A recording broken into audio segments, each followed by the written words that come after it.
Bueno, entonces hoy nos toca hablar sobre el Espíritu Santo, que cuando rezamos decimos creo en el Espíritu Santo. Es uno de los momentos en los que volvemos a repetir creo, ¿verdad? Y que es una aceptación, recordamos de una clase pasada, una aceptación de la primera, ¿verdad?, de la autoridad de Dios, por la autoridad de Dios, no porque lo entienda, no porque me venga bien, no porque me guste, sino porque justamente es Dios el que lo revela y creo en su autoridad, en su veracidad, ¿verdad? Por eso recordamos esto porque decimos creo en el Espíritu Santo. Y en esta clase se trata de ahondar un poco en quién es el Espíritu Santo, ¿verdad? ¿Quién es? Cuando preparaba la clase me quedaba impresionada con lo que vivo, ¿verdad? Normalmente y casi sin pensarlo, ¿verdad? Y ahora con esta clase vamos a pensar un poco más en profundidad quién es el Espíritu Santo. Entonces, es la tercera persona de la Santísima Trinidad. Al hablar también de la Trinidad, comentamos esto, es la tercera persona de la Santísima Trinidad. Procede del amor entre el Padre y el Hijo. Es un amor tan grande, tan fuerte, que se hace una persona. Y lo amable y encantador que será el Espíritu Santo, que nosotras cuando decimos de una persona qué amable es, ¿verdad? Porque es amable, es querible, ¿verdad? Y lo que será el Espíritu Santo, que es el amor hecho persona. Y San José María decía que el Espíritu Santo era el gran desconocido. Porque no lo conocemos. Permanece en silencio y actúa en silencio. Por eso es que vale más todavía el conocerlo, conocer su acción, para poder quererle, para poder agradecerle. Viene a nuestra alma con el bautismo. Cuando nos bautizamos, el Espíritu Santo toma posesión del alma. De ahí la importancia grande del bautismo a los niños. Y queda en nuestra alma hasta que lo echamos o no, ¿verdad?, por el pecado original, por el pecado mortal. Por el pecado mortal. Sino Él está morando en nuestra alma. Por eso decimos, leemos que somos templo del Espíritu Santo, porque vive en nosotras, está dentro nuestro. Y al Espíritu Santo se lo llama también el Paráclito, un nombre más difícil, que es en griego, que significa consolador. También se le dice el abogado. Acá que estamos con dos abogadas, ¿verdad? Rosy también es abogada, Carmen. Bueno, sos abogada, me equivoqué, vos sos economista, pues, ¿verdad? Rosa es la abogada. Entonces, me distraje. Entonces, es el abogado, porque intercede por nosotros, ¿verdad? Intercede por nosotros ante Dios. Cuando la Santísima Trinidad se reunió, por decirlo a la manera humana, ¿verdad?, se reunió para decidir qué hacer con el hombre que había pecado, que se había alejado de Dios, y el Espíritu Santo se ofreció, luego de Jesús, que se ofreció a hacerse hombre para salvarnos, para morir por nuestros pecados. El Espíritu Santo se ofreció a ayudarnos o ayudarle al hombre a llegar al cielo. Y vamos a ver a lo largo de la clase cómo le ayuda.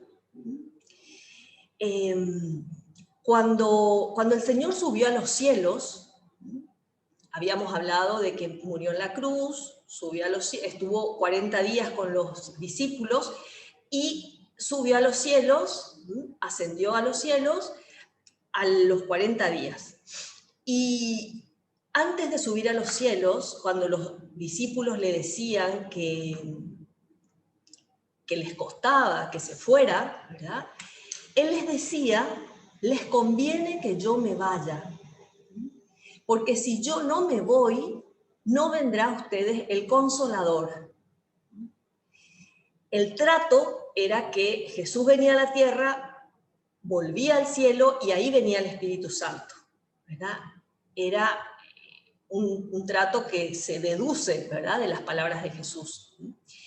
Entonces, cuando Jesús sube a los cielos, los apóstoles se quedan absolutamente abatidos, ¿verdad?, tristes con la ausencia de Jesús. Y se quedaron reunidos, pero todavía miedosos, cobardes, estaban entre ellos, no atinaban a darle a conocer a Jesús, mucho menos a divulgar la noticia de que Jesús había resucitado y ascendido a los cielos. Hasta que vino el Espíritu Santo. Y eso es lo que se llama Pentecostés, ¿verdad? Es la venida del Espíritu Santo sobre los apóstoles. Y por eso se dice una nueva Pentecostés, la venida del Espíritu Santo. ¿Verdad? A partir de ese momento, ellos cambiaron de actitud por la acción del Espíritu Santo en el alma de ellos. A partir de ese momento se volvieron valientes, se volvieron con palabras para explicar lo que, sobre todo con la valentía de enfrentar a la sociedad que estaba apartada de Dios. ¿Y qué hizo el Espíritu Santo al venir? Nos dio la posibilidad de ser hijos de Dios y crecer en esa identidad de hijas de Dios o de hijos de Dios. Y hoy el Espíritu Santo es el que va formando la imagen de Cristo en cada alma nuestra. ¿Cómo forma la imagen de Jesucristo? A través de la gracia.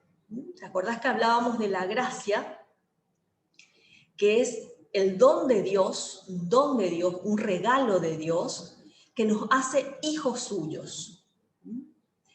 Y el Espíritu Santo va armando la imagen de Cristo en nuestra alma como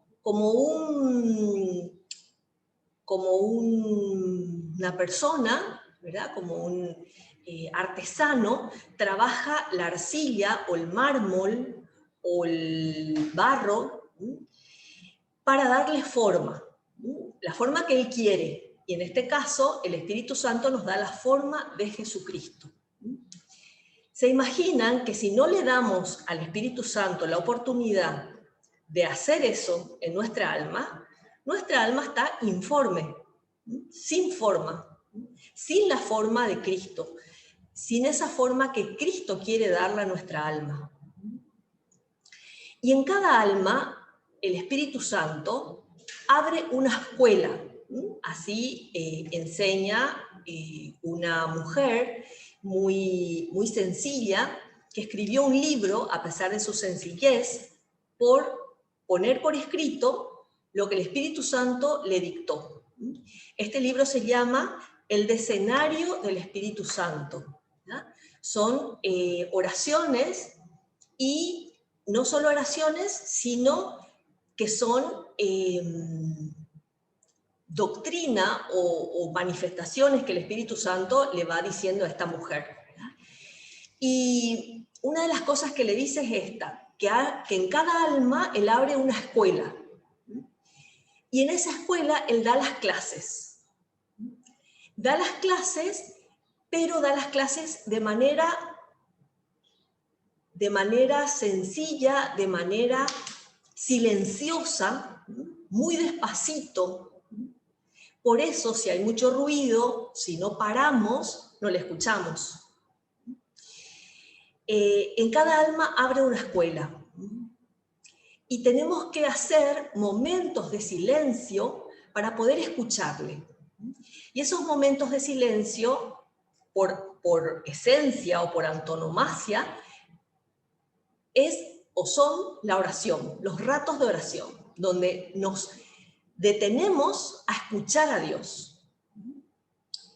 Y ahí Él nos va manifestando su voluntad, la voluntad de Dios, que es lo único que le da felicidad a la persona humana y le da la seguridad de estar haciendo lo que tiene que hacer. Y esa voluntad de Dios nos viene a través de 3 caminos, que son la oración, el acompañamiento espiritual y las circunstancias. Esto nos conviene mucho tener presente, tener memorizado, porque lo importante que es saber la voluntad de Dios. Y esas circunstancias meditadas, ¿verdad? Porque si yo las vivo alocadamente o sin pensarlo, es difícil que caiga en la cuenta de que por ahí me está viniendo la voluntad de Dios. Porque hay circunstancias, todas lo sabemos perfectamente, que son duras, que son difíciles. Y esas circunstancias son las que tenemos que llevar a la oración, pensarlas con Dios, para que Él nos diga ahí qué quiere de nosotras, cómo quiere que actuemos, cómo quiere que respondamos, cómo quiere que hagamos las cosas. ¿Cómo actúa en nosotros? El Espíritu Santo nos da sus dones. Todas sabemos, probablemente, que son 7 dones, ¿verdad? Son 7 dones que nos van posibilitando esa unión con Dios, que son la sabiduría, el consejo, la ciencia, el entendimiento, la fortaleza, la piedad y el temor de Dios. Son 7. Así como son 7 los pecados capitales, son 7 los dones del Espíritu Santo. Y son como unas alas que nos da. Y quería leerte la definición de lo que es la gracia, porque la gracia es la que nos consigue el Espíritu Santo. ¿Dónde se confecciona la gracia? En los sacramentos. Y cuando el sacerdote pone las manos sobre el pan y sobre el vino, dice unas palabras, es el Espíritu Santo el que convierte el vino en la sangre de Cristo y el pan en el cuerpo de Cristo. Cuando el sacerdote nos dice, yo te perdono en el nombre del Padre, del Hijo y del Espíritu Santo en la confesión, es el Espíritu Santo el que convierte esas palabras tan sencillas, por otra parte, en gracia de Dios. Entonces, ¿qué es la gracia? Es un don de Dios sobrenatural e interior que se nos concede por los méritos de Jesucristo para nuestra salvación. Una persona, para entrar al cielo, tiene que estar en gracia, tiene que estar en conexión con Dios, como hablábamos de esos vasos comunicantes o esa transfusión de sangre, ¿verdad? Que se hace, que se puede hacer, y la gracia de Dios nos viene como por una transfusión y nos va convirtiendo en Él. Entonces nos damos cuenta, te das cuenta, que si no tenemos esa transfusión con Él a través de los sacramentos, nuestra alma muere, nuestra alma en primer lugar se debilita hasta morir, ¿verdad? Así como el cuerpo que no se alimenta, muere, ¿verdad? Al tiempo muere. Entonces nuestra alma lo mismo. Y la diferencia es que el alma no se nota, no se nota a simple vista que cómo está, ¿verdad? Bueno, y por otra parte, una persona, un cristiano que trata al Espíritu Santo, tiene unas características o unas virtudes en su modo de actuar, en su modo de vivir, que son como el perfil del cristiano, ¿verdad? Y se llaman corrientemente en la teología frutos del Espíritu Santo. Y es como un cristiano tiene que ser, ¿verdad? Y son 12. Y puestos a nombrarlos, puede aburrir un poco, ¿verdad? O sea, bueno, tal y tal y tal y tal y tal. Pero lo importante es saber de qué se trata cada uno. Tanto los dones como los frutos o el perfil del cristiano, ¿verdad? Y de todas maneras, aunque te aburra un poco, te los nombro, ¿verdad? Los frutos son la caridad que es la virtud principal, ¿verdad? Porque es el amor. Caridad igual a amor, ¿verdad? Gozo, paz, paciencia, bondad, mansedumbre, benignidad, longanimidad, fe, modestia, continencia y castidad. Esos son los frutos del Espíritu Santo en el alma. Te das cuenta cómo de repente uno piensa, los 12 frutos, más o menos lo mismo, ¿verdad? Y realmente no son lo mismo, son aspectos muy variados de cómo tiene que ser nuestro modo de ser, ¿verdad? Somos personas que seguimos a Jesucristo. Y como personas que seguimos a Jesucristo, mujeres que seguimos a Jesucristo en este caso, tenemos que ser de una determinada manera, ¿verdad? Como Él nos pide que seamos. Y el Espíritu Santo tiene esa función, ¿verdad? Esa función, ese ayudarnos a que nos parezcamos a Cristo. Y por eso decimos, creo en el Espíritu Santo. Creo en su acción, creo en su divinidad, en primer lugar, ¿verdad? Creo en su divinidad, es Dios. Ahí donde está Dios, donde está el Espíritu Santo, está el Hijo y está el Padre. Y donde está el Padre, está el Hijo y está el Espíritu Santo, están los tres. ¿Ah? Y por eso tenemos que tratarle. Le tratamos poco, por eso San José María decía esto, ¿verdad? El gran desconocido. Además que de Jesucristo tenemos una imagen humana, ¿verdad? Entonces es mucho más fácil dirigirnos a Él. Está en la Eucaristía también, aunque con fe nos dirigimos a Él, ¿verdad? El Espíritu Santo, sin embargo, se presentó como una paloma, se presentó como viento, como fuego, y son como cosas o animales, el animal que es la paloma, que no nos dice mucho de un Dios, ¿verdad? Y por eso nos cuesta reconocerle, reconocer su acción. Por eso un cristiano tiene que cuidar su cuerpo, porque es templo del Espíritu Santo, decíamos, ¿verdad? Para rezar, no tenemos más que meternos dentro nuestro y encontrarle ahí al Espíritu Santo. Supone esfuerzo, supone lucha, supone intentar y volver a intentar, ¿verdad? Porque uno se distrae con con lo que hizo, con lo que va a hacer, con lo que le dijeron, ¿verdad?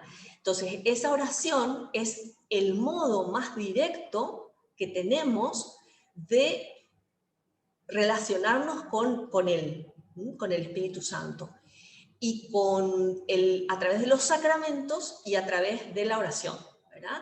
A través de los sacramentos, de la Eucaristía y de la penitencia, o sea, la confesión, nos llega la gracia de Dios, nos llega esa transfusión, ¿verdad?, de sangre que hace que vayamos siendo cada vez mejores hijas de Dios, o sea, mejores cristianas, mejores transmisoras de la palabra de Cristo, ¿verdad? Porque de hecho el Espíritu Santo nos hace también en la confirmación, en el bautismo le recibimos por primera vez, en la confirmación, como su nombre indica, se confirma su presencia y su estar dentro nuestro. Y en esa confirmación nos hace soldados de Cristo. ¿Y qué hace un soldado? Defiende una causa, a un país. Y en este caso nosotros defendemos a Cristo, defendemos su doctrina, o no solo defendemos, sino que lo damos a conocer a través de ese conocimiento que hacemos de su doctrina, de su palabra. Y eso es el Espíritu Santo. Esa es la persona del Espíritu Santo, el Dios uno y trino, ¿verdad?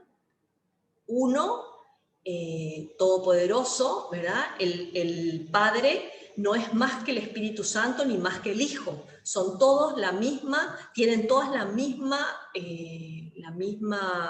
esencia, ¿verdad? Son Dios, los tres, eternos los tres, todopoderosos los tres, y hemos de pedir su acción en nuestra alma cada día, pedir y agradecer.